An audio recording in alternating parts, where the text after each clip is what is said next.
नारद मुनि जी गए विष्णु के पास कि विष्णु भगवान, मेरे को देख के आश्चर्य होता है कि नीचे एक व्यक्ति जो दलदल में फंसी हुई एक गाय थी उसके ऊपर पैर रखकर कूद कर चला गया और आगे जाकर उसे सोने की मोहरों की थैली मिली।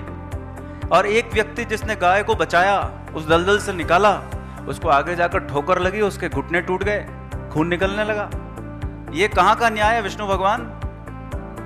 है जो अच्छा करता है वो बुरा पाता है और जो बुरा करता है वो अच्छा पाता है, ऐसा कहाँ का न्याय है? विष्णु भगवान ने कहा सॉफ्टवेयर चेक करने दे।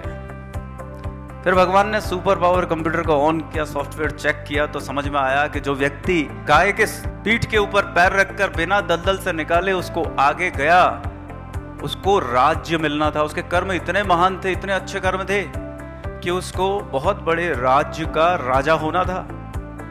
लेकिन चूंकि गाय को बिना बचाए उसकी पीठ पर पैर रखकर वो आगे बढ़ा, इसलिए वो छोटी सी स्वर्ण की पोटली में तब्दील हो गई व्यवस्था।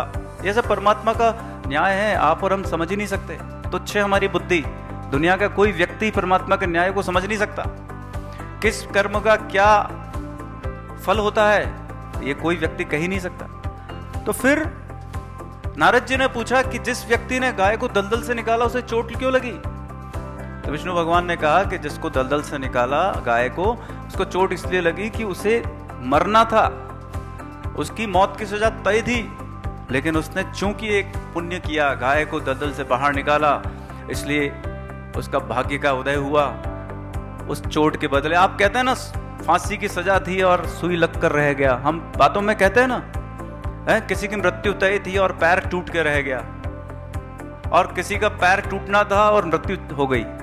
कई लोग ऐसे होते हैं जीवन भर तकलीफ पाते हैं, मरते भी नहीं हैं, और ब्रेन डेड की अवस्था में होते हैं, या लकवा मार जाता है, या फिर कई सारी ऐसी बीमारियां हो जाती है जिससे न जी सकते हैं न मर सकते हैं। ऐसी अवस्था भी बहुत दुखदाई होती है।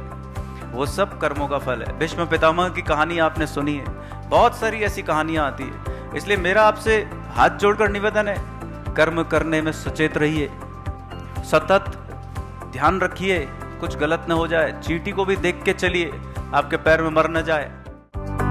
सेवक प्रशांत भैया के प्रेरक प्रवचनों की पुस्तक एवं DVD घर बैठे मंगवाने हेतु संपर्क करें 0294 6622 222।